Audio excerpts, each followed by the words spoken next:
میں کبھی نہیں کہتا کہ آپ تعزیہ بنانا بند کر دیجیے، شرطیں اتنی ہیں، آپ کچھ نہ کریے، اگلی سال تعزیہ بنائیے، 10 محرم حرام کو رفاقت خود آئے گا، کندھا دے کر تعزیہ اٹھائے گا۔ شرط یہ ہے آپ اپنے گھر کی بچیوں کو، اپنے گھر کی عورتوں کو گھروں میں بٹھا کے رکھیں گے، ان سے کہیں گے کہ کہیں نہ جائیں، میں خود چلوں گا آپ کے ساتھ۔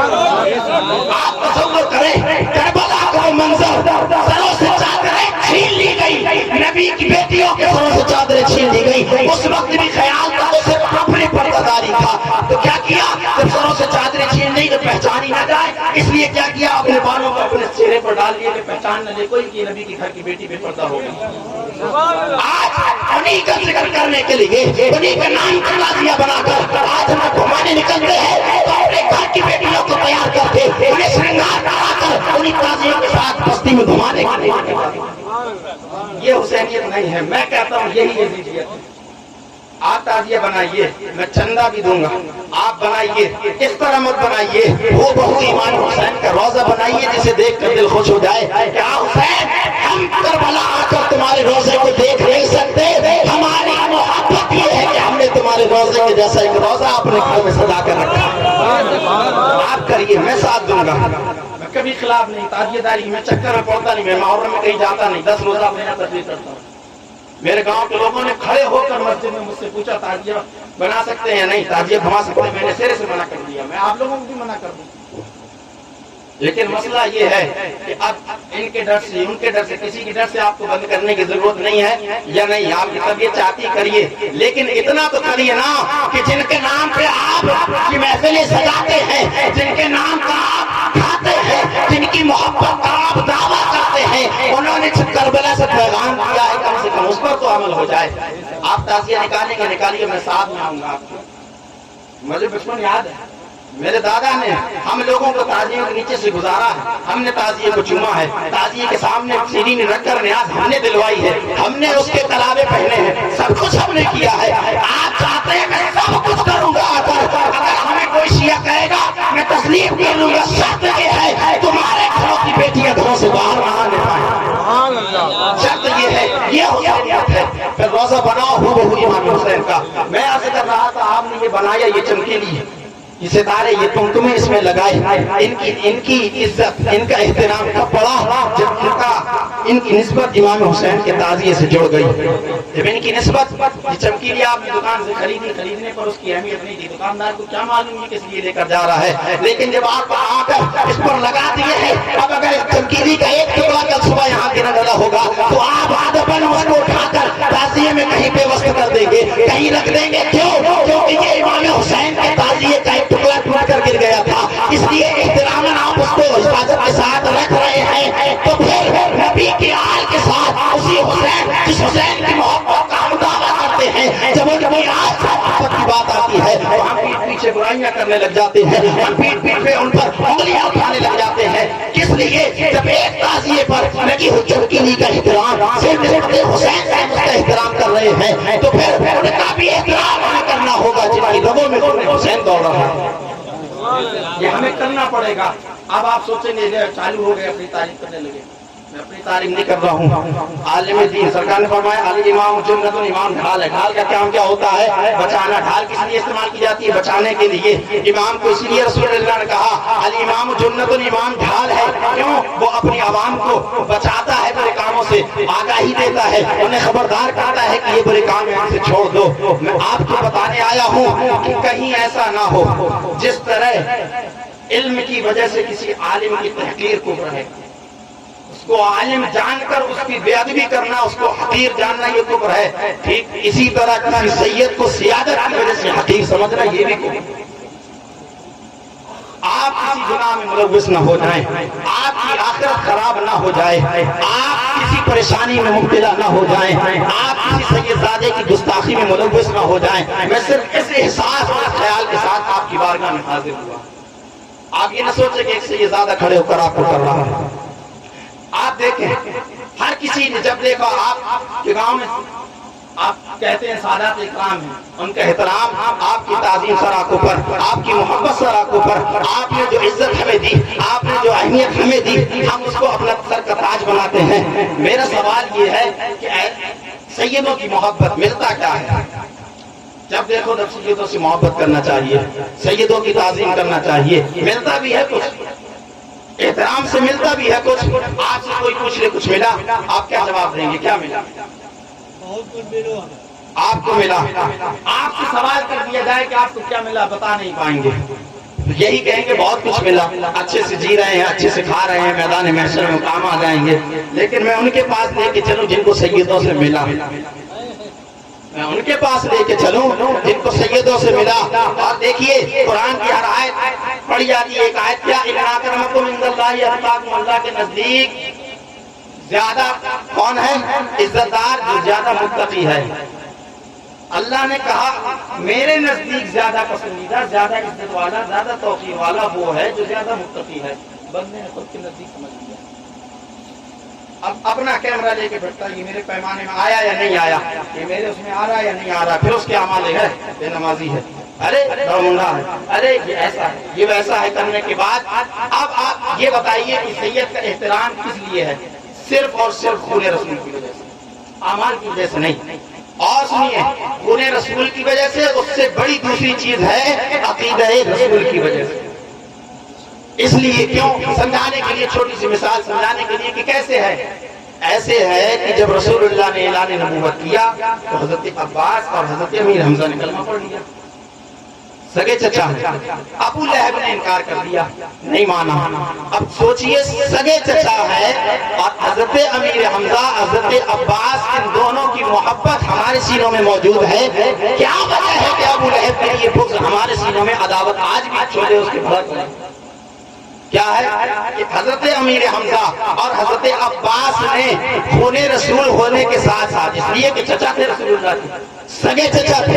حضرت عبداللہ اور حضرت امیر حمزہ سگے بھائی تھے. حضرت عباس حضرت عبداللہ کے رسول اللہ کے والد کے سگے بھائی تھے. کیا سبب ہے کہ ابو لہب بھی سگا چچا تھا؟ پھر کیا وجہ تھی کہ رسول اللہ نے اس کو جب کیا تو اللہ نے کیا کیا؟ پوری قرآن میں سورہ نازل کر دی، تبت یدا ابی لہب وتب. ہوا کیوں؟ اس لیے ہوا کہ ان کو عزت ملی اس لیے کہ ان کا عقیدہ بھی رسول اللہ والا تھا. اور ابو لہب کو عزت نہیں ملی تو اس لیے کہ اس کا عقیدہ رسول والا نہیں تھا. تو بس وہاں سے اب یہ بات لے کر آئیے، جب بھی کسی سید کا احترام کرنا، جب بھی کسی سید کی تعظیم کرنا، خون رسول جس کی رگوں میں موجود ہو، دوڑ رہا ہو، جب بھی اس کا احترام کرنا تو اس کے اعمال کا دیکھنا، یہ دیکھنا کہ اس کا عقیدہ رسول اللہ والا ہے یا نہیں ہے. جب عقیدہ رسول سے مل جائے تو ادب کی بارگاہ میں حاضر ہو. اعمال بنیاد نہیں ہے، بنیاد ہے عقیدہ. عقیدہ رسول اللہ والا رکھتا ہے تو اس پر اس کی تعظیم ہم پر واجب ہے، اس کی تعظیم کریں. یہ آپ کو نقطہ دے کر جا رہا ہوں. ہر سید قابل اطاعت نہیں ہے، ہر سید قابل اطاعت یعنی ہر سید اس لائق نہیں ہے کہ اس کی پیروی کی جائے. لیکن دوسرا جملہ سنیے، ہر سید جو سنی صحیح العقیدہ ہو وہ قابل تعظیم ہے. ہر سید قابل اطاعت نہیں ہے. شرابی ہو لیکن عقیدہ اگر اس کا رسول اللہ والا ہے، اللہ کو ایک مانتا ہے، رسول اللہ کو اللہ، محمد رسول اللہ کو اللہ کا نبی مانتا ہے، صحابہ اکرام کی عزت کرتا ہے، حضرت ابو بکر صدیق کو خلیفہ اول افضل البشر بعد الانبیاء بالتحقیق تسلیم کرتا ہے، حضرت عمر فاروق اعظم کو خلیفہ ثانی مانتا ہے، حضرت عثمان غنی کو خلیفہ ثانی تسلیم کرتا ہے. اس کی تعظیم کریے. اور اگر کوئی ایسا سید آپ کو مل جائے جو یہ کہے کہ علی خلیفہ بلا فصل ہے، آپ اس کے منہ پر تھوک کر واپس آ جانا، جو ہوگا میں دیکھ لوں گا. میں یہ آپ کو دعوت دے رہا ہوں، یاد رکھیے گا. افضل البشر بعد الانبیاء بالتحقیق، یہ اجماع امت ہے کہ تمام انبیاء کے بعد، تمام انبیاء کی امتوں میں، تمام نبیوں کے بعد سب سے افضل اگر کوئی ذات ہے وہ ذات حضرت ابو بکر صدیق رضی اللہ تعالیٰ. اور جو اس بات کا انکار کر دے نہ ہمارا اس سے کوئی تعلق ہے، اور جو بھی صحیح العقیدہ خود کو کہتا ہے وہ بھی ایسے انسان سے کوئی تعلق نہیں. میں یہ باتیں کیوں کر رہا ہوں؟ اس لیے کہ ہمارا ضروری ہے عقیدے کا پختہ ہونا. ہر بات کا ہمیں پتہ چلنا. تو میں عرض کر رہا تھا کہ سیادت سے ملتا کیا ہے؟ کہ کچھ ملتا بھی ہے یا آئے میں ہم لگے رہتے ہیں کہ سیدوں کی عزت کرو, سیدوں سے بیڑا پار ہو جائے گا, ان کا دامن تھام لو, یہ نیا پار لگا دیں گے. اعلیٰ حضرت نے کیا کہا؟ اہل سنت کا ہے بیڑا پار, اصحاب حضور نجم ہے اور ناؤ ہے اطرت رسول اللہ کی. پہلے زمانے میں جب دریا میں سفر کیا جاتا تھا تو کشتی میں بیٹھ کر ستاروں سے راہ طے کی جاتی تھی کہ اس راستے جانا ہے. ستاروں بتاتے تھے. تو اعلیٰ حضرت نے کیا تعبیر کی؟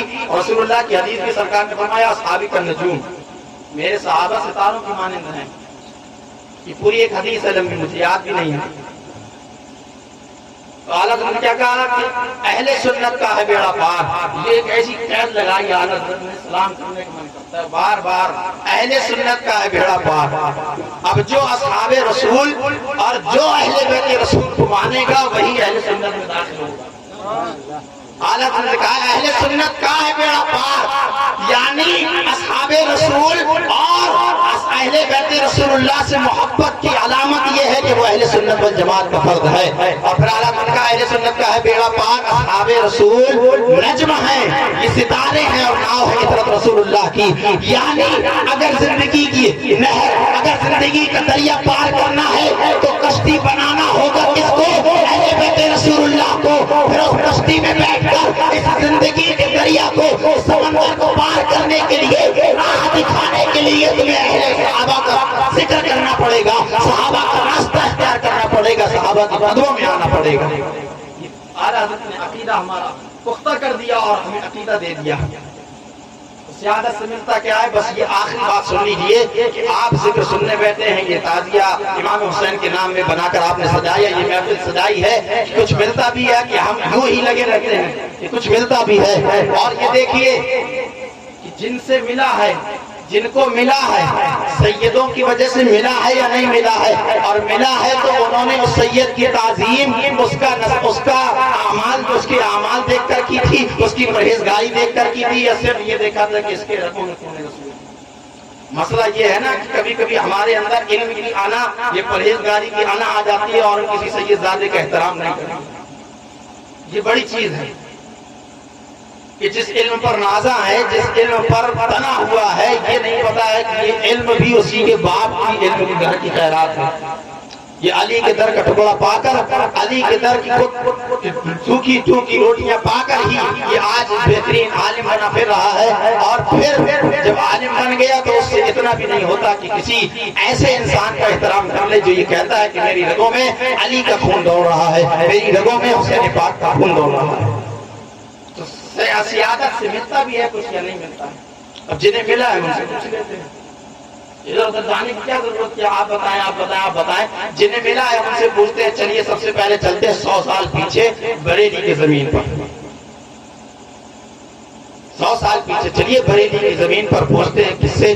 فاضل بریلوی, جنہیں دنیا اعلیٰ حضرت عظیم المرتبت کے نام سے جانتی ہے, رضوان اللہ تعالی علیہ.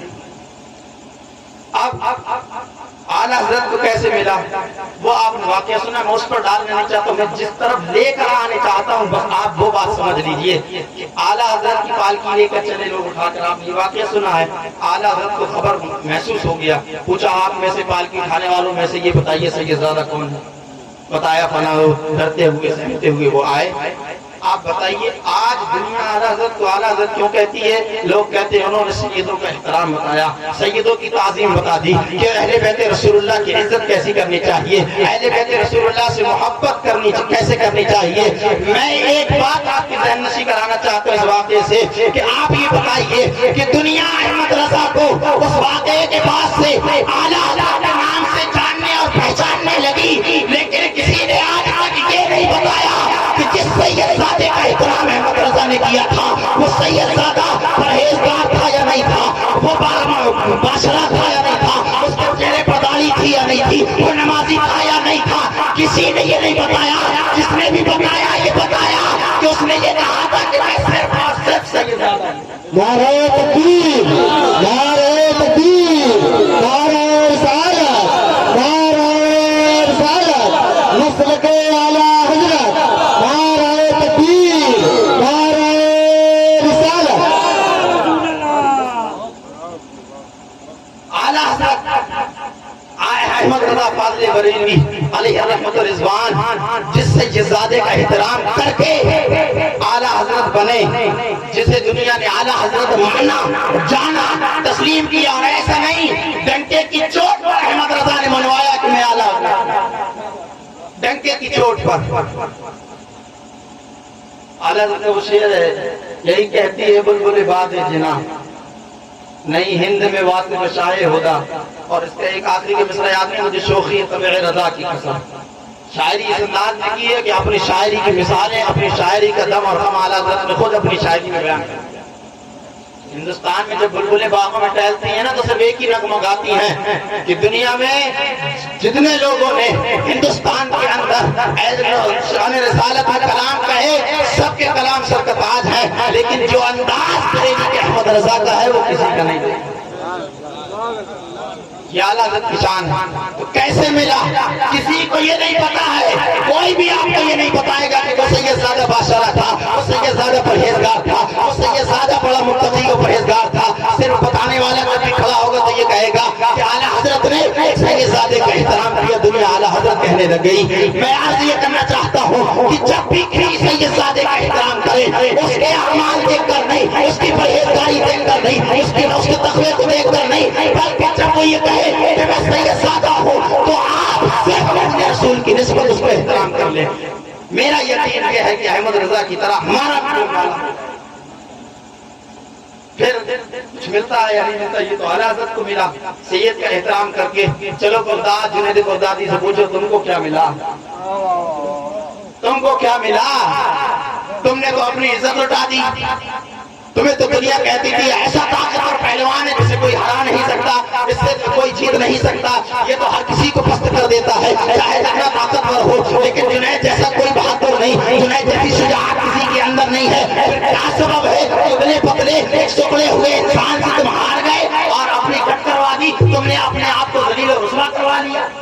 کہتا ہے تو کیا سمجھے، تو نے تو دنیا کی عزت دیکھی ہے، لیکن وہ جنگ ہارنے کے بعد وہ دنگل کے میدان میں جب میں اس سکھے انسان سے ہارا ہوں، اور جب ہارا تھکا ہار کر جب میں تھک کر نہا دھو کر بستر پر لیٹا ہوں تو خواب میں پھر میرے ساتھ کیا ہوا یہ کیا معلوم، اس ہار کا صلہ مجھے کیا ملا، تجھے کیا معلوم؟ نہیں معلوم نہ تو سن جس سے میں ہارا ہوں میں صرف اس لیے ہارا ہوں۔ اس نے کہا تھا جنید آج ہار جاتا، کیوں ہار جاتا؟ اس لیے ہار جاتا میں 3-4 روز سے بھوکا اور پیاسا ہوں، میرے گھر میں میرے بیوی اور بچے بھوکے پریشان ہیں۔ آج تو ہار جا اس لیے جس نبی کا تو کلمہ پڑھتا ہے میری رگوں میں اسی نبی کا خون ہے۔ آج اگر تو ہار گیا تو کل میدان محشر میں، آج اس ہار کے بدلے میدان محشر میں میں اپنے نانا سے تیرے سر پہ جیت کا صحرا بنواؤں گا، تیرے سر پہ جیت کا صحرا بنواؤں گا۔ لوگ کہتے ہیں کیا ملتا ہے، یوں لگے رہتے ہو پیچھے میاں لوگوں کے، سید صاحب لوگوں کے۔ اب یہ تو جنید بغدادی بتائے گی تمہیں ملا ہے، یہ تو بریلی کا تاجدار بتائے گا نا جسے ملا ہے۔ اہلِ غیر ملتو خیروں کے بس کی نہیں ہے جو بتائے کہ سیدوں کی خدمت میں کیا ملتا ہے، بتاتا وہی ہے جسے ملتا ہو۔ پھر بتایا کس نے؟ جنید بغدادی نے۔ کیا ملا؟ بولے پھر ہار گیا۔ جب ہارا تو اسی ریت پر ڈلا رہا، لوگ دھوپ کر جو یہ کہتے تھے کہ جنید کو کوئی ہرا نہیں سکتا، جنید جیسی شجاعت کسی میں نہیں، یہ تو اتنا طاقتور ہے کہ پورے بغداد میں سے ہرانے والا کوئی پیدا نہیں ہوا۔ پھر اپنی آنکھوں نے یہ دیکھا کہ ایک ٹکڑے پتلے انسان سے وہ جنید بغدادی ہار گیا، اسی ریت پر ڈلے ہیں۔ لوگ دھوپ کر چلے گئے، اٹھے جا کر نہائے، نہا دھو کر جا کر بستر پر سو گئے۔ اس امید سے نہیں، یہ یقین نہیں، یہ امید نہیں کہ جس نے کہا ہے بس اس نے کہا تو مان لیا۔ کوئی سند لکھ کے نہیں دی تھی کہ چٹھی پھاڑ کے دی ہو عمر کی طرح حسن بن علی نے چلو لکھ کر دیتا ہوں تو میرے نانا کے غلام کے لوٹے، یہ نہیں کیا تھا۔ صرف کہا تھا کہ آج ہار جاؤ کل میدان محشر میں نانا سے تمہارے جیت کا سر پر تمہارے جیت کا صحرا بنواؤں گا۔ اب جنید بغدادی جب لیٹے خواب آیا، خواب میں کیا دیکھا؟ میدان محشر قائم، اور اس کے بعد جنید بغدادی کو بلایا گیا۔ رسول اللہ نے کہا تم نے میدان وہ جنگ ہاری، تم نے میری خون کی وجہ سے اس سیدزادے سے تم ہار گئے تھے، یہ لو تمہارے سر پر آج جیت کا صحرا بنا۔ اس کے بعد آج دنیا جنید بغدادی، اور جنید بغدادی آپ کو پتا ہے کون ہے، کس کے پیر ہیں، کس کے پیروں کے پیر ہیں، جس کا قدم دنیا کے سارے اولیاء کے کاندھوں پر ہے، جس کا قدم دنیا کے تمام ولیوں کے سر پر ہے، اس غوث اعظم کے پیروں کے پیر کا نام جنید بغدادی۔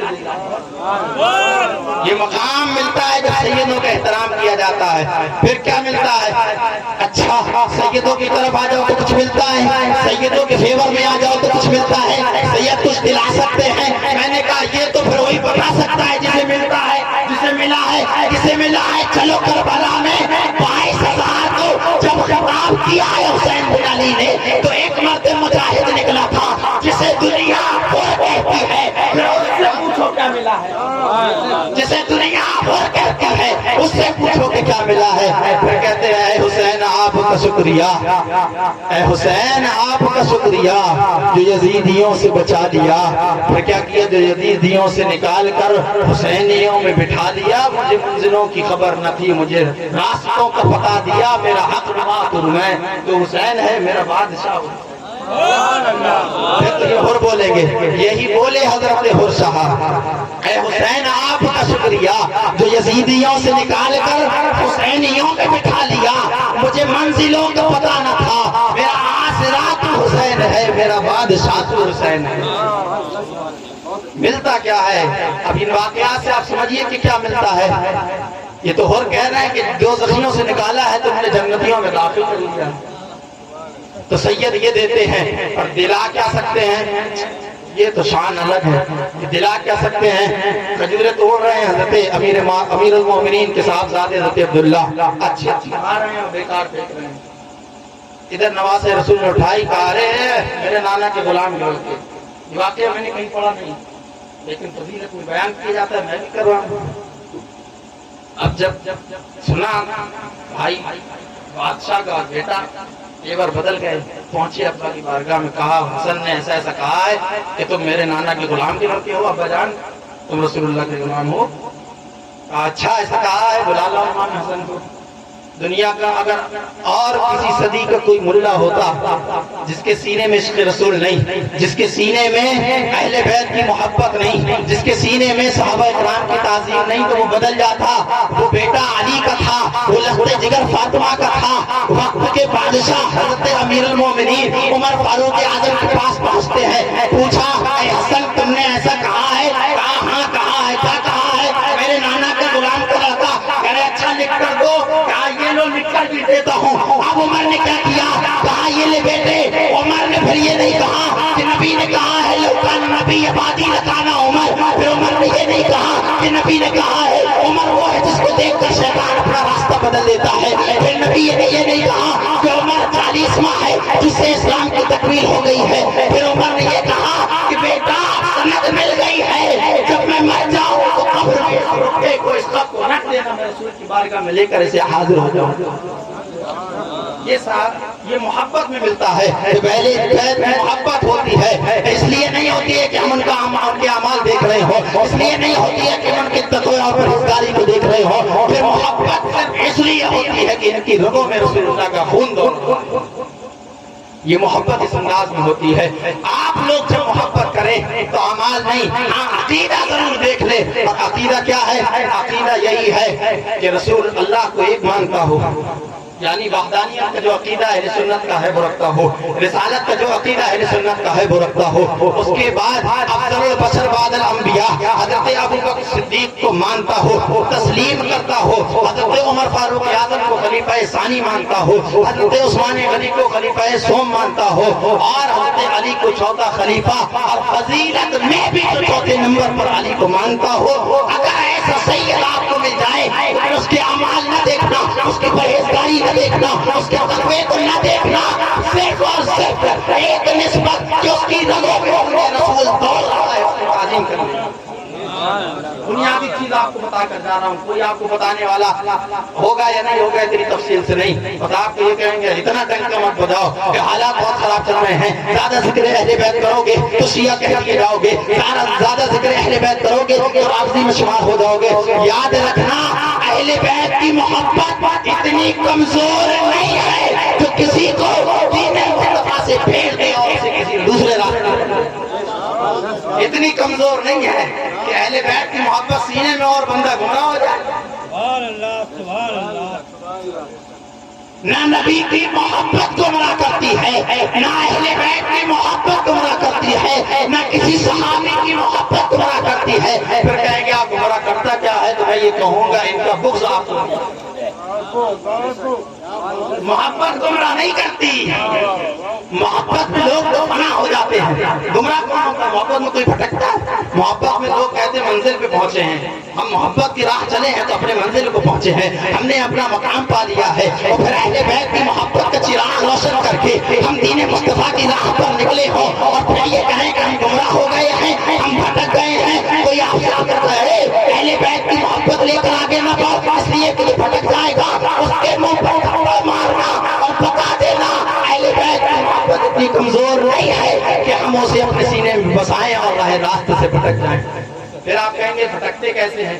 بھٹکتے ایسے ہیں جب اہل بیت کی محبت میں آپ اتنا آگے نکل جائیں کہ آپ صحابہ کی توہین کر بیٹھیں، آپ حضرت ابوبکر صدیق کے گستاخ ہو جائیں، آپ حضرت عثمان غنی کی گستاخی کرنے لگ جائیں، آپ حضرت عمر فاروق اعظم کو برا بھلا کہنے لگ جائیں، تب آپ سمجھ لینا اس پر بھی یہ اہل بیت کی محبت نے آپ کو گمراہ نہیں کیا ہے، اہل بیت کی محبت نے آپ کو راہ راست سے نہیں ہٹایا ہے، بلکہ جس نبی کا آپ کلمہ پڑھ رہے تھے اسی نبی کے صحابہ کا بغض آپ کو سینے میں آیا، اس لیے آپ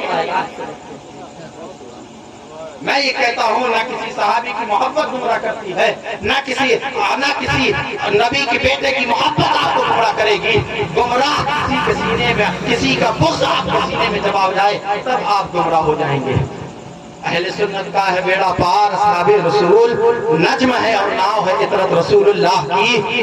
اور ادھر میرے ہاتھوں میں شان صحابہ، ادھر میرے ہاتھوں میں حب آل محمد. میں اپنے مقدر پہ قربان جاؤں، نہ یہ ہاتھ خالی نہ یہ ہاتھ خالی. عقیدہ اپنا یہی رکھنا ہے کہ صحابہ کرام کی تعظیم بھی بجا لانا ہے اور اہل بیت کی محبت کو سینے میں بسا کر بھی رکھنا ہے.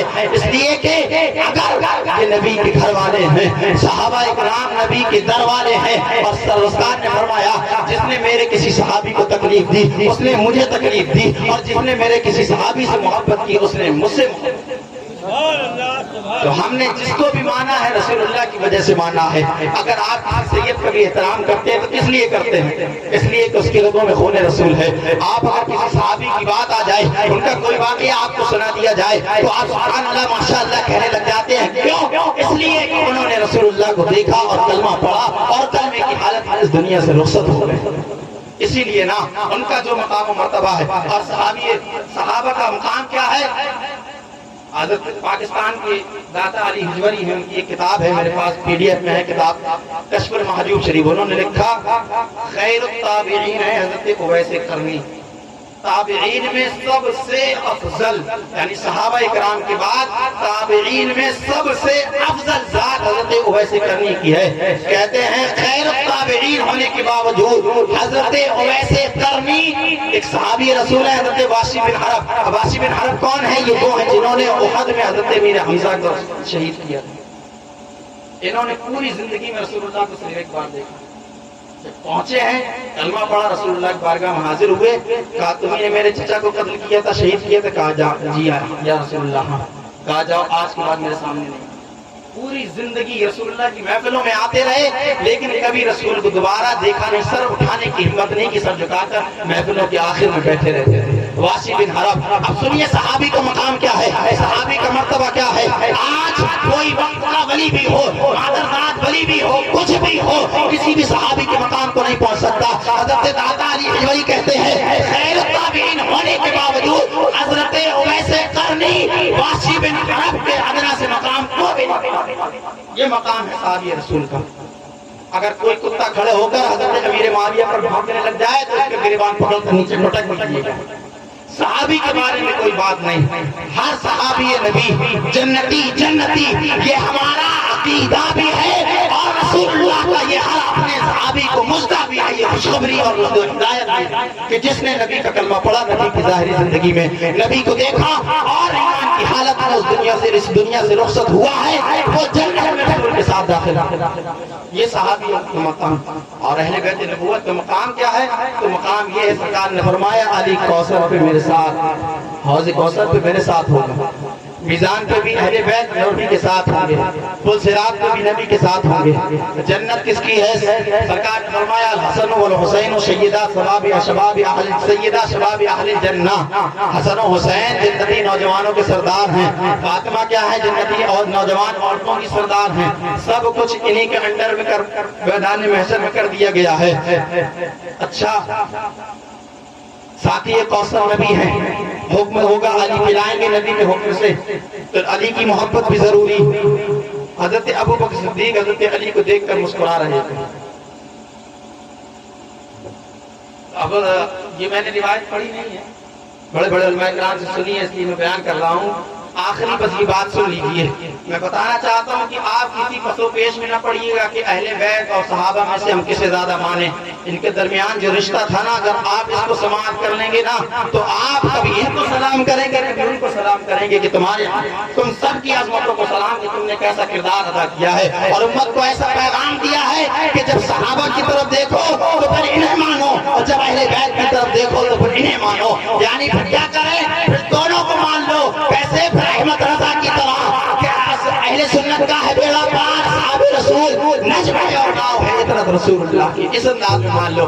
پھر کیا ہوا؟ حضرت ابو صدیق رضی اللہ تعالیٰ عنہ دیکھا تو مسکرا دیے. علی نے پوچھا آپ کیوں مسکرا رہے ہیں؟ کہنے میں نے رسول اللہ سے فرماتے ہوئے سنا کہ میدان محشر میں علی جنت کی ٹکٹیں بانٹے گا.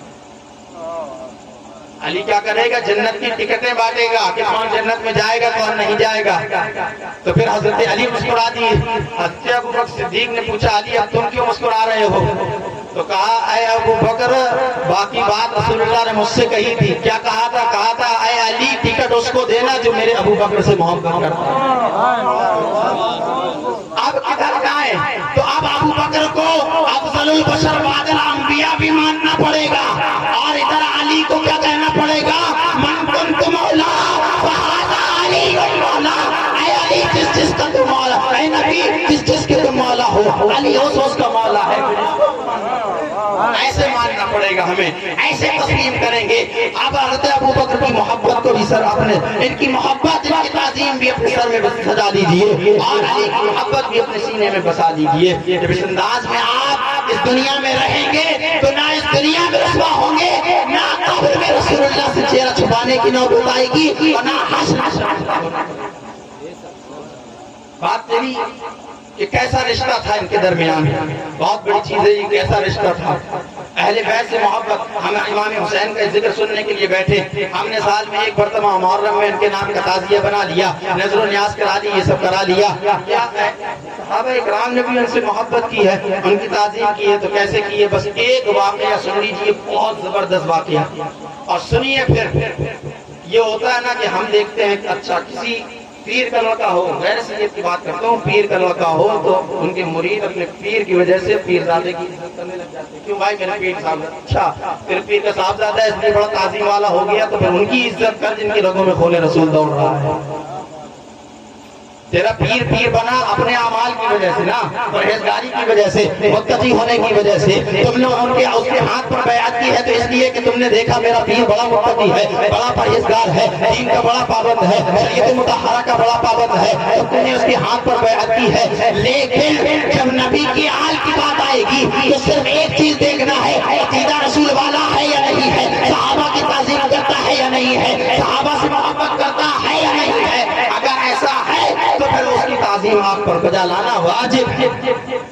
ایسا سے زیادہ اگر آپ دیکھ لیں. آخری بات یہ سن لیجیے، بس میں اپنی گفتگو یہیں ختم کر دوں گا. حضرت عمر فاروق اعظم کے دور میں ایک جنگ فتح ہوئی جس کو مدائن کہتے ہیں. صحابی رسول ان سے مرگی کہتے ہیں لما فتح المدائن علی اصحاب رسول اللہ. جب اللہ نے مدائن کو صحابہ کرام کے لیے فتح کر دیا، جیت کر دے دیا، پھر کیا ہوا؟ حضرت عمر فاروق اعظم نے مسجد نبی میں مال غنیمت جمع کروایا. جنگ ختم ہونے کے بعد جو مال ملتا تھا وہ سارا جمع کروایا. کہا چلو بھائی اب لینے کے لیے آ جاؤ مال. سب سے پہلے کون آیا؟ حضرت امام حسن رضی اللہ تعالیٰ. کیا کہا؟ آتنی حقی مما افاء اللہ یا امیر المومنین. کہنے لگے اے امیر المومنین جو میرا حق بنتا ہو آپ مجھے دے دیجیے۔ آپ نے کیا فرمایا؟ فقال له الرعب والکرامہ، آپ نے فرمایا ہاں ہاں آپ آئے ہیں، ارے آپ ہی کی تو تعظیم، آپ ہی تو عزت والے ہیں، آپ ہی کی وجہ سے تو ہمیں عزتیں ملی ہیں، آپ کا کیا وقار، آپ کی کیا بات، آپ کے کیا کہنے ہیں۔ تعریف و توصیف کرنے کے بعد آپ نے کہا، کیا کہا؟ امام حسن کو 1000 درہم دے دو۔ 1000 درہم امام حسن کو دیے، آپ تشریف لے گئے۔ پھر کون آیا؟ پھر امام حسین آئے۔ میں یہ بتانا چاہ رہا ہوں اس واقعے سے کہ صحابہ کرام کا اور اہل بیت کا تعلق کیسا تھا، ان کی محبت کیسی تھی، اور میری نظر میں اس سے اچھا کوئی واقعہ ملتا بھی نہیں ہے، اس لیے کہ ہر کوئی اپنی اولاد کو دیکھتا ہے، دوسروں کو نہیں دیکھتا، لیکن عمر نے کیا پیغام دیا اس واقعے سے سماعت کریں۔ امام حسین آئے، آپ نے بھی کہا یا امیر المومنین آتنی حقی مما عفا اللہ علی المسلمین، اے امیر المومنین میرا بھی حق دیجیے جو مجھ پر بنتا ہو۔ آپ نے کہا آپ کی بھی بڑی عزتیں ہیں، آپ کی بھی بڑی تعریفیں ہیں، آپ کی بڑی توصیف کے لائق ہیں۔ پھر آپ کو بھی حکم دیا گیا، کیا دیا کہ ان کو بھی 1000 درہم دے دو۔ امام حسین کو بھی 1000 درہم دیے گئے، آپ تشریف لے گئے۔ اس کے بعد کون آیا؟ حضرت عبداللہ ابن عمر، حضرت عمر فاروق اعظم رضی اللہ تعالیٰ عنہ کے صاحبزادے۔ آپ آئے، آپ نے بھی کیا کہا آنے کے بعد؟ یا امیر المومنین آتنی حقی مما عفا اللہ علی المسلمین، جو میرا حق بنتا وہ میرا بھی دے دیجیے۔ آپ نے کہا فقال له الرعب والکرامہ، تمہاری بھی بڑی عزتیں ہیں، جو تم سے پہلے آئے تھے ان کے صدقے میں تمہیں بھی رب نے عزتیں عطا کر دی ہیں، تمہارا بھی نام ہو گیا ہے، تمہارے باپ کو بھی انہی کی وجہ سے عزتیں ملی ہے، آؤ آؤ تم بھی آؤ۔ پھر آپ کو حکم دیا کہ انہیں 500 درہم دے دو۔ کیا حکم دیا کہ انہیں 500 درہم دے دو۔ امام حسن کو 1000، امام حسین کو 1000۔ اب جب اپنے بیٹے کی باری آئی تو وقت کا امیر المومنین ہے، مسلمانوں کا بادشاہ ہے، خلیفہ دوم ہے، کہتے ہیں کہ انہیں 500 درہم دے دو۔ اب حضرت عبداللہ ابن عمر کا جواب سنیے، بارگاہ اپنے باپ کی بارگاہ میں کیا کہہ رہے ہیں؟ کہہ رہے ہیں ابا یا امیر المومنین انا رجل مشید یشتد بأضرب السیف، کہ میں وہ ہوں کہ جو رسول اللہ کے زمانے میں تلوار سے جنگ میدان میں جنگ کرتا تھا، اور الحسن والحسین طفلان یدرجان فی سکک المدینہ، اور اس وقت امام حسن و حسین بچے تھے اور مدینے کی گلیوں میں کھیلا کرتے تھے۔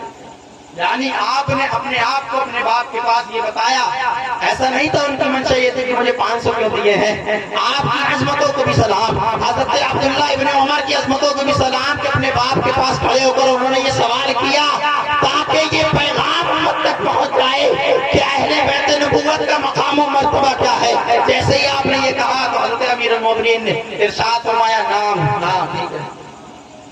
پھر کیا فرمایا؟ فضاب جا آتے نہیں، لے کر آ۔ کیا لے کر آ؟ ان کے باپ کے جیسا باپ لے کر آ، ان کی ماں کی جیسی ماں لے کر آ، ان کے نانے کے جیسا نانا لے کر آ، ان کے پھوپھی جیسی پھوپھی لے کر آ، ان کے ماموں جیسا ماموں لے کر آ، ان کے نانی کی جیسی نانی لے کر آ۔ کتنا بڑا جملہ ہے۔ خود بادشاہ ہیں، بیٹے نے مطالبہ کیا انہیں 1000 مجھے 500، جبکہ میرا مقام یہ ہے کہ میں رسول اللہ کے زمانے میں جنگ سے تلوار سے جنگ کیا کرتا تھا، جنگ کے میدان میں جاتا تھا، اس وقت حسن و حسین تو بچے تھے۔ آج ہمارے ذہنوں میں یہ بات آتی ہے نا کہ ہم جب چھوٹا سیدزادہ کسی کو دیکھتے ہیں اس کا احترام، اس کے ہاتھ دستبوسی کرنے میں سوچتے ہیں اتنا چھوٹا ہے، میں عالم دین ہوں، میں مفتی ہوں، میں مفکر ہوں، اس کی تعظیم میں کیوں کروں؟ عمر نے بتایا کہ تعظیم کیسے کرنی ہے، عمر نے سکھایا اپنی امت کے لوگ، اپنے نبی کی امت کے لوگوں کو کہ کیسے کرنی ہے۔ جواب نے کہا کہ اگر ان جیسا حصہ لینا چاہتا ہے، اگر تو چاہتا ہے کہ تجھے بھی ایک اتنا حصہ ملے تو پھر جا حسن و حسین کے ماں کے باپ کی جیسا باپ لے کر آ، ان کے ماں کی جیسی ماں لے کر آ، ان کے نانے کے جیسا نانا لے کر آ، ان کے نانی کی طرح نانی لے کر آ، ان کی خالہ کی طرح خالہ لے کر آ، ان کے ماموں کی طرح ماں کو لے کر آ۔ جب یہ کہا ہے تو اب جواب اس کے پاس، جب نہیں کہا تو پھر آپ نے خود جواب دیا تو لا بھی نہیں سکتا۔ پھر آگے کیا فرمایا؟ وَأَمَّا أَبُوهُمَا فَعَلِيٌّ الْمُرْتَضَىٰ وَأَمَّا أُمُّهُمَا فَفَاطِمَةُ الزَّهْرَاء وَأَمَّا جَدُّهُمَا مُحَمَّدٌ الْمُصْطَفَىٰ وَأَمَّا جَدَّتُهُمَا خَدِیجَةٌ الْکُبْرىٰ۔ یہ آپ نے ساتھ فرمایا کہ تو لا بھی نہیں سکتا ان کے باپ جیسا باپ، ان کے ماں کی جیسی ماں، ان کے نانا کے جیسا نانا۔ کیوں؟ اس لیے کہ ان کا باپ علی ہے، علی، ان کی ماں فاطمہ الزہرا ہے، ان کا نانا وہ ہے جس کا ہم کلمہ پڑھتے ہیں، ان کی نانی وہ ہے خدیجہ الکبریٰ ہے، ان کا ماموں محمد ابراہیم و قاسم ہے، ان کی خالہ حضرت رقیہ اور ام کلثوم۔ لا بھی نہیں سکتا۔ اگر حسن حسین جیسا حصہ چاہتا ہے تو پھر ان جیسے رشتے میرے پاس لے کر آ۔ اگر تیرے پاس ان کے رشتے جیسے رشتے نہیں ہے تو جتنا ملا ہے اتنے میں صبر کر لے۔ اپنے نبی کی امت کو یہ پیغام دے دیا کہ جب بھی تمہیں نبی کی آج سے خود کی برابری کرنا تو یہ دیکھنا کہ تمہارا باپ بھی ان کے باپ جیسا ہے یا نہیں ہے، تمہاری ماں بھی ان کی ماں جیسی ہے یا نہیں ہے، تمہارا نانا بھی ان کے نانے جیسا ہے یا نہیں ہے۔ جب نہیں ہو تو خاموشی کے ساتھ بیٹھ جانا اور ان کی تعظیم میں ملوث ہو جانا، ان کی تعظیم بجا لانا۔ یہ پیغام ہمیں عمر فاروق اعظم نے دیا اپنے بیٹے حضرت عبداللہ ابن عمر کی اس سوال کا جواب سلام، اور اس پر حضرت عمر فاروق اعظم کے اس جواب پر سلام۔ آپ نے اگر یہ سوال کیا تو اسی لیے کیا، میں یہ نہیں الزام نہیں لگاتا، میرا عقیدہ اتنا کمزور نہیں کہ میں الزام لگاؤں کہ ان کے دل میں چور تھا، ان کے دل میں چور نہیں تھا، بلکہ یہ دور اندیشی تھی کہ ایسا نہ ہو کہ کل کوئی پوچھ لے تو ابا آج آپ امیر المومنین ہیں، مسلمانوں کے بادشاہ ہیں، آپ بتا دیں سیدوں کی تعظیم کیسے کرنی ہے، ان سے محبت کیسے کرنی ہے۔ یہ پیغام ہمیں صحابہ کرام کی زندگی سے ملتا ہے کہ اہل بیت کی محبت ہمارے سینے میں کیسے ہونا چاہیے۔ میں نے جو آپ سے باتیں کی، آپ یقین مانیے کسی سید کا اگر اس کا عقیدہ صحیح ہو اس کی توہین کبھی نہ کریے گا۔ میں اس لیے نہیں کہہ رہا ہوں کہ آپ اس کی عزت کریے گا، آپ اسے اس لیے کہ اس میں دنیا میں ہمارے لیے فائدہ ہے اور آخرت میں بھی ہمارے لیے فائدہ ہے۔ اور اگر کسی سید کی سیادت کی وجہ سے تحقیر کر دی تو کہیں ایسا نہ ہو کہ ہم اپنے ایمان کا سودا کر بیٹھے اور ہمارا ایمان ضائع ہو جائے۔ میرا مقصد آج کی گفتگو صرف اتنا ہے کہ آپ کو ہر کوئی بتانے والا نہیں کہ آگے کھڑا ہو کر یہ کہے، اس لیے کہ بعض لوگوں کے ذہنوں میں تو حضرت یہ باتیں آ جاتی ہیں کہ سیدوں کی زیادہ تعلیم بتا دیں، ہماری بات نہیں سنے گا، یہ لوگوں کے پیچھے گھومنے لگ جائے گا۔ بڑا مسئلہ ہے یہ۔ اور میاں لوگ آپ کو ہمیشہ آپ یہ دیکھیے کہ میاں لوگ جب بھی دین کی نالج نہ ہونے کے باوجود بھی میاں لوگوں نے آپ سے کبھی ایسی چیز کا مطالبہ نہیں کیا جو شریعت کے خلاف۔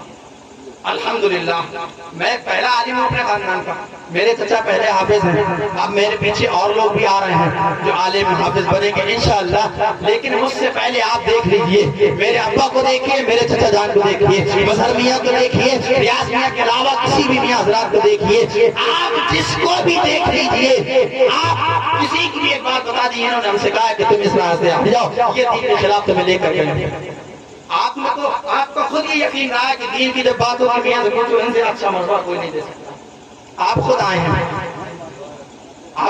ہیں کہ میاں آپ بتائیے یہ کام ہونا ہے کیسے ہوگا، آپ کو آگے آنا ہے، آپ اس کام میں آگے آئیے، آپ پر لوگ البیک کہیں گے، جب آپ آگے آئیں گے تب آپ کے حامی بنیں گے۔ تو آج چلنے والے اگر چلنے لگ جائیں، اگر ان کے دلوں میں کوہر پیدا ہو جائے تو افسوس نہ کریے گا، اس لیے کہ جب علم کی آنا بڑھتی ہے، جب علم کی آنا بڑھتی ہے، علم کی آنا کیسے بڑھتی ہے ابلیس کو دیکھیے، علم کی آنا تھی نا، نالج، میں سید الملائکہ ہوں، مٹی کے پتلے کو سجدہ کیوں کروں، یہی تو تھی نا علم۔ پہلے زمانے میں کیا ہوتا تھا، ایک جملہ بس آخری بات یاد آتی، خانقاہیں کیوں بنی؟ بڑا مسئلہ ہے کہ خانقاہیں کیوں بنی؟ خانقاہیں اس لیے بنی کہ جب بچے کتابیں پڑھ کر 20 سال رٹا مار کر عالم بنتے تھے نا، تو علم کی آنا ذہن پر سوار ہوتی تھی، تو پھر ان کے والد یا ان کے پیر کہیں ایک خانقاہ کا رخ کراتا رہا کہ جا اب خانقاہ کی جھاڑو لگا، وہاں کی دھول چاٹ، اور علم کی آنا تیرے اوپر چڑھی ہے، اس کو اتار کر نعرہ تکبیر، نعرہ تکبیر، نعرہ رسالت، نعرہ رسالت، ذکر شہید کربلا، نعرہ تکبیر، نعرہ رسالت۔ خانقاہیں کیوں بنی کہ وہاں کے بزرگوں کے پاس جائیں، جو علم کی آنا 20 سال میں آئی ہے وہ اترے کیسے، اس کا نشہ اترے کیسے، یہ کیسے پتہ چلے، علم تو سیکھ لیا، اس کا عمل کیسے کرنا ہے، اس کا استعمال کیسے کرنا ہے، یہ خانقاہوں کے بزرگ ہمیں بتاتے تھے۔ اب آج کل کے مولوی کیا کہہ رہے ہیں، خانقاہوں میں اب وہ بات نہیں رہ گئی، ابے تجھے قبر کے اوپر والوں سے مطلب ہے یا قبر کے نیچے والوں سے؟ ان کا فیضان تو آج بھی ویسے ہی جاری ہے نا. تو جا تو صحیح ان کی چادر اٹھا کر ان کی قبر کی خاک چاٹ تو صحیح. اگر تیرا بھی اخلاق نہ بدل جائے تو کہنا, اگر تیرے علم کی اعلیٰ کا نشہ نہ اتر جائے تو کہنا, اور تو بھی عاجزی اور انکساری کو اپنا لے تو نہ کہنا.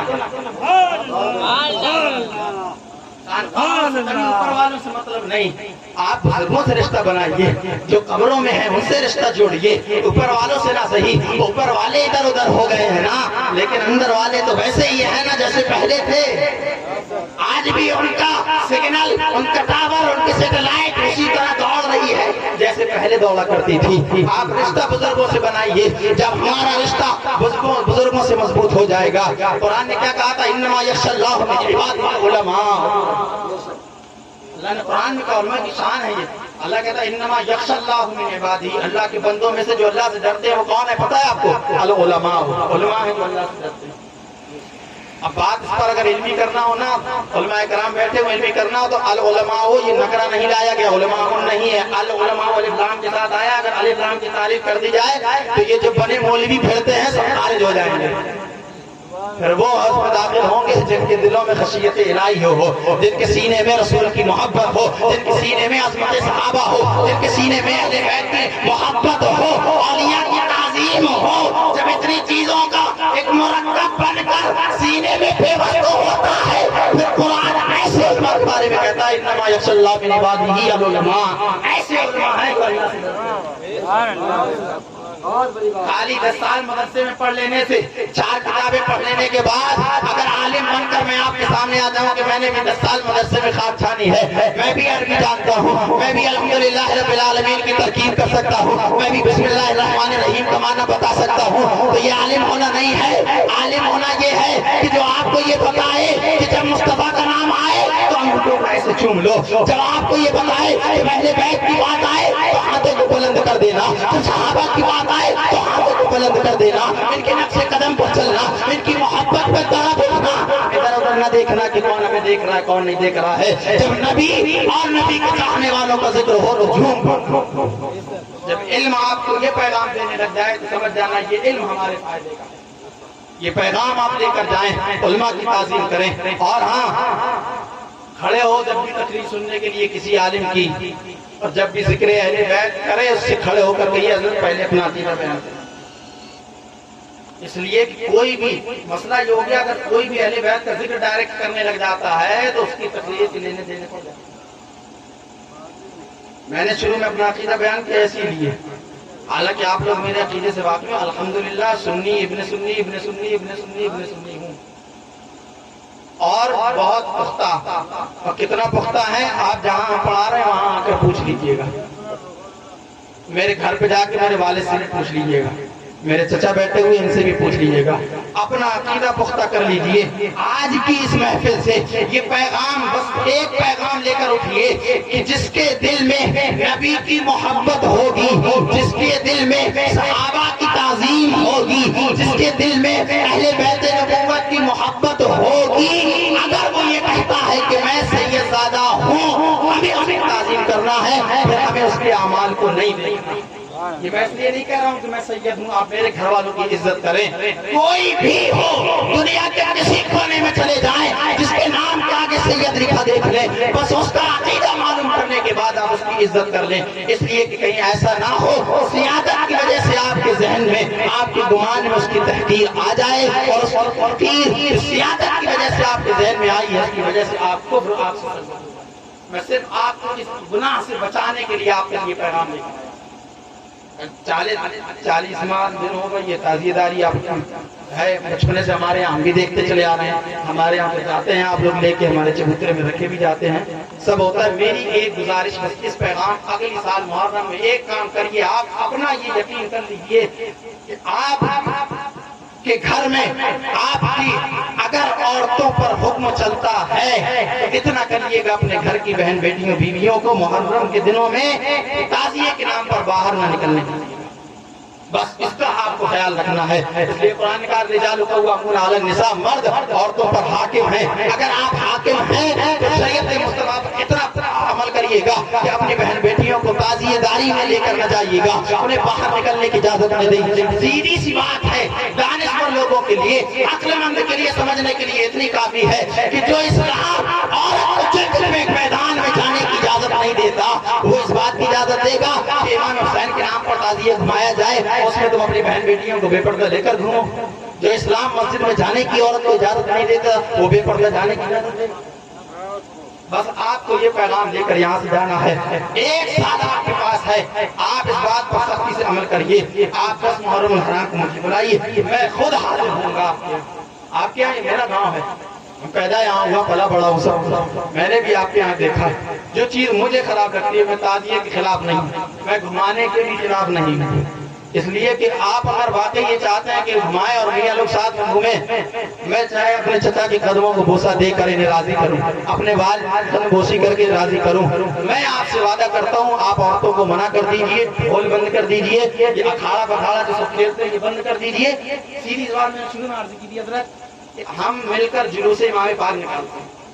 آپ کو تعزیہ لے کے چلنا، آپ تعزیہ لے کے چلیے، لیکن جلوس امام پاک مرتبت امام علی مقام پڑھیے، ذکر شہداء کربلا کی محفل سجا کر ہم آپ اور اپنے ایک دوسرے تک پیغام پہنچاتے ہیں کربلا کا۔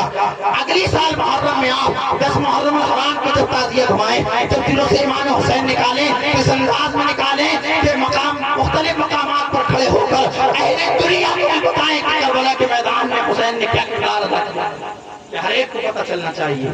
آپ دیگر قوموں کو بھی بتائیں کہ ہم اس حسین بن علی کو ماننے والے ہیں کہ جس نے اپنا پورا کنبہ لٹا دیا تھا لیکن سچ کا ساتھ نہیں چھوڑا تھا، حق کا ساتھ نہیں چھوڑا تھا۔ یہ دنیا کو پیغام دے۔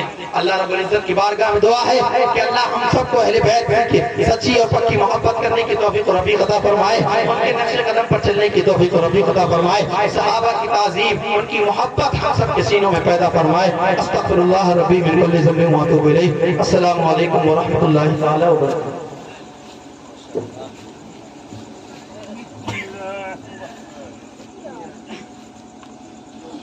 مولاي صل وسلم دائما ابدا على حبيبك خير الخلق كلهم، على حبيبك خير الخلق كلهم۔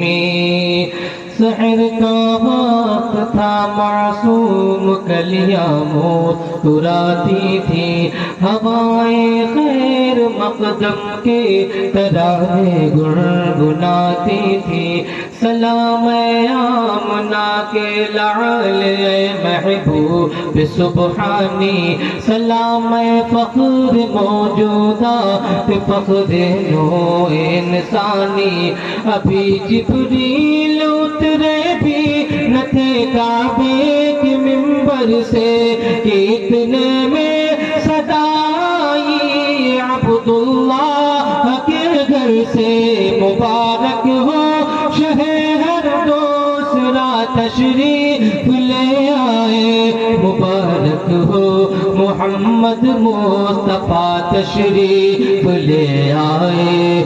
مولاي صلی وسلم دائما ابدا على حبيبك خير الخلق كلهم۔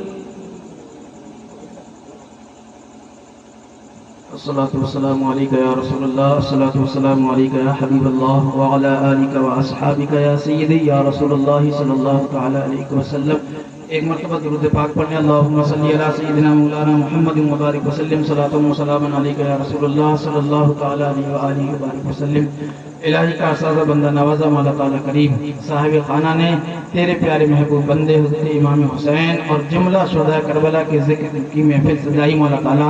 پیارے پیارے حبیب تیرا، تیرے پیارے حبیب کا ذکر کیا گیا مولا تعالی۔ جو بھی ذکر خیر ہوا، جس طرح سے بھی لوگوں نے شرکت کی، حاضرین حاضر ہیں مولا تعالیٰ، ہم سب نے حاضر ہو کر اس میں شرکت کی مولا تعالیٰ، ہم سب کی حاضری کو اپنی بارگاہ میں قبول فرما، اس محفل میلاد کو اپنی بارگاہ میں قبول فرما یا العالمین۔ جو بھی ذکر خیر ہوا، جانے نہ جانے میں اس میں کوئی بھی اگر غلط بات بیان کی گئی ہو مولا تعالیٰ اپنے فضل و کرم سے معاف فرما یا العالمین۔ ہم سب کو اپنے نبی، صحابہ کرام اور اہل بیت رسول اللہ کے نقش قدم پر چلنے کی توفیق و رفیق عطا فرما، ان سے سچی اور پکی محبت کرنے کی توفیق و رفیق عطا فرما، نبی کی آل کی عزت و تعظیم کرنے کی ان کا احترام ان کی تعظیم کرنے کی توفیق و رفیق عطا فرما ان سے سچی اور پکی محبت کرنے کی توفیق و رفیق عطا فرما ان سے اس دنیا میں بھی رشتہ مضبوط کرنے کی توفیق عطا فرما ایسا رشتہ اس دنیا میں ان سے بنا کہ جو قیامت تک ہمارے ولی کام آئے یا العالمین صاحب خانہ کو تمام آفات و بلایات سے محفوظ فرما اہل بیت اطہار کا صدقہ عطا فرما